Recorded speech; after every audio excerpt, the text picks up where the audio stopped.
Nabitin. Ano? Maaga.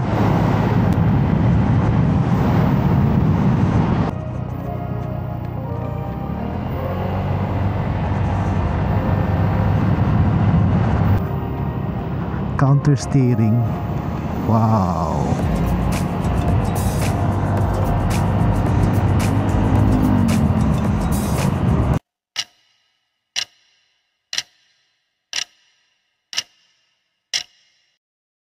Good afternoon mga sir. Pauwi na tayo ng Manila. Bali dito tayo sa nag-Carland. Di na ako nakapag-video nung umuwi kami ng Quezon. Medyo madilim na rin kasi hapon na kami umalis. Tapos dumiretso kami ng Padre Pio. Kanina naman mag-video na sana ako paalis, kaya lang bumuhos naman yung malakas na ulan. Ayun, maambo na naman. Medyo muulan dito sa amin sa Quezon. Darating yata na bagyo eh. Basa nga yung pantalon ko ngayon, no? Mula Tayabas hanggang Lokban. Tapos Mahayhay. Grabe ang ulan. Hopefully wala medyo maliwanag na naman doon sa ayun, no, dadaanan namin. Pero parting itong kaliwa namin parang uulan. Padagim. Ayun, no, yung bundok.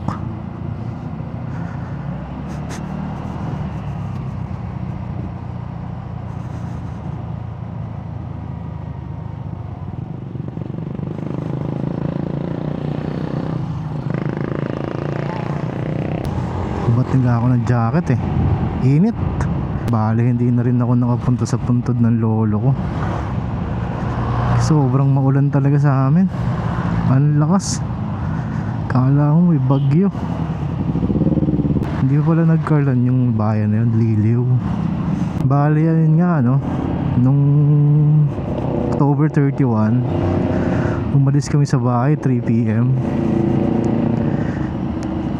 Sa kabilang side kami dumaan sa may Calamba, Turbina, Santo Tomas. Kasi sasadyain talaga namin yung Padre Pio. Kaya lang medyo gabi na kami dumating. Sobrang traffic sa service road. Pati may bandang San Pedro, bandang Santa Rosa, pati Kabuyaw. Bumper to bumper na. Kaya dumating kami sa Padre Pio mga 7 na yata. Although may mga tao pa naman, hanggang 9 naman ang open nun eh. Kaya lang sobrang dilim na. Wala pala silang misa.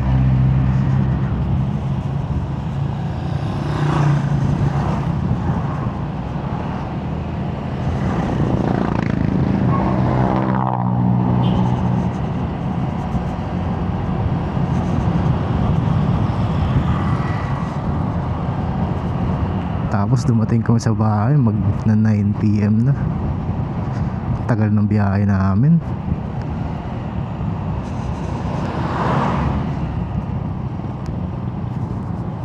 Hindi maganda yung ganong alis.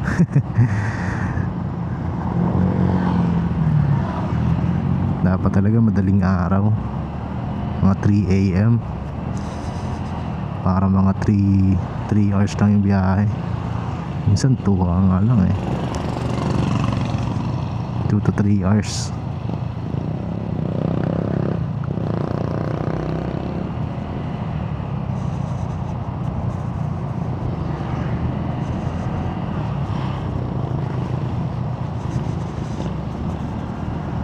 Tapos nakakatakot pa yung mga kasabay doon. Puro bus. Yung mga galing LRT top, galing Cubao puntang Lucena, Grand Terminal. Tagang makikipag tatabi ka talaga Nabitin.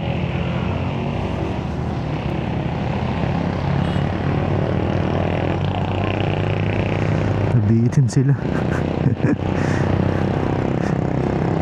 Katakot yung pag may kasabay ka. Traffic dito, nag-Carland. Pagdating ng bahay, ito yun na tong pantalong ko. Medyo manipis lang naman to eh. Medyo matraffic dito sa bahay ng nag-Carlan dahil ano eh, dito yata kumukonek yung San Pablo, going to San Pablo, saka going to Calauan. Kaya medyo madaming ano dito, yung volume ng sasakyan medyo madami. Yan o, dire-diretso puntang San Pablo eh. Dito tayo sa kanan, puntang Calauan, Taspay, Manila.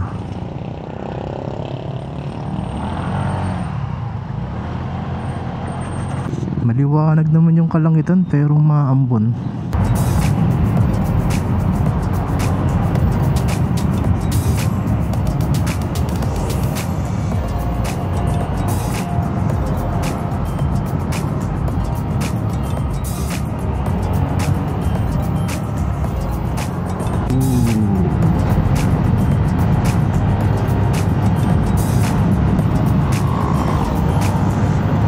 Hopefully makarating na tayo ng bahay ng ano, maaga.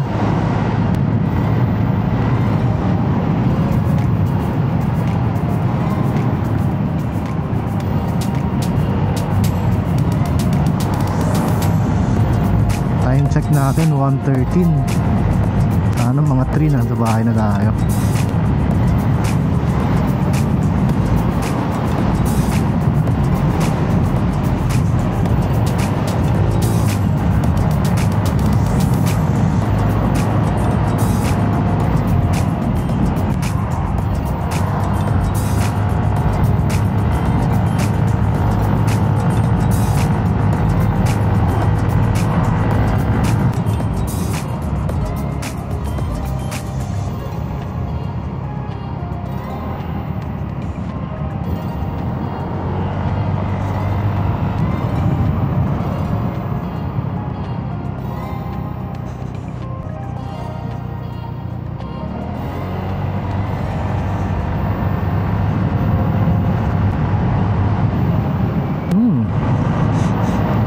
Amoy nyog.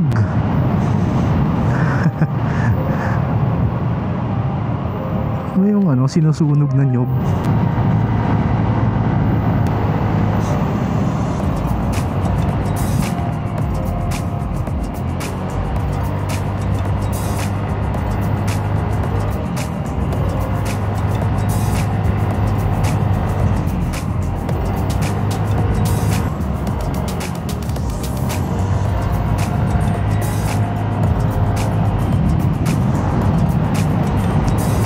Minsan masarap din mag counter steer eh pag paliko.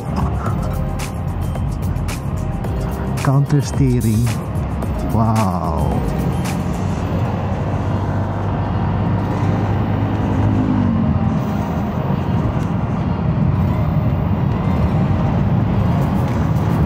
Yun, amoy abono. Pataba sa lupa.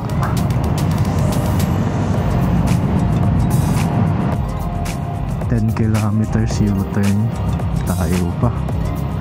Yun yung papuntang ano eh, papuntang Bay Los Baños. Oh, ganda. Yun, ganda.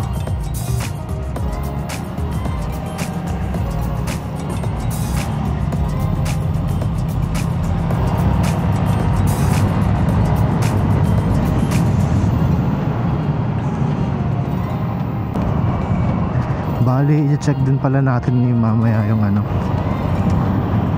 gas consumption pag ano, pag long ride. Naka 66 km na tayo, 1 bar pa lang yung natatapyas. Actually kagabi pa ako nagpaano eh, nagpa full tank. Ano nung isang gabi pa pala yung pag-uwi namin ng 31, nagpa full tank ako sa may Sariaya. Kung anong sinama ng panahon sa may Tayabas, ganun kinainit naman dito. Aray ko,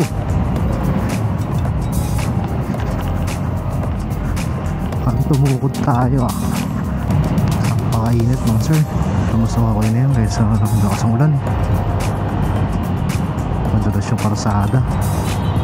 Ito yun, U-turn na tayo. Ganda ng road bike nyo.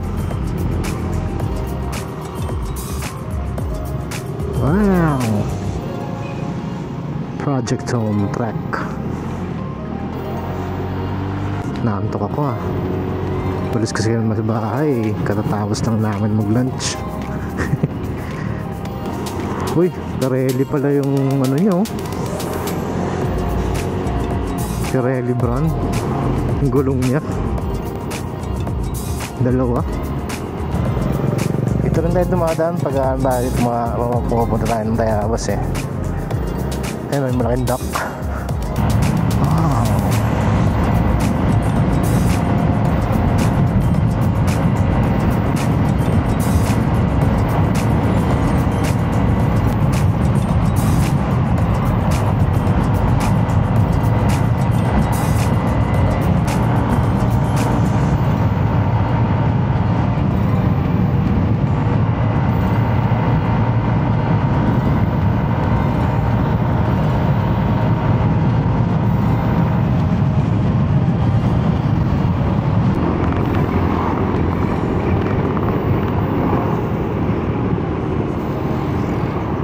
Pasok na tayo sa bayan ng Bay Laguna.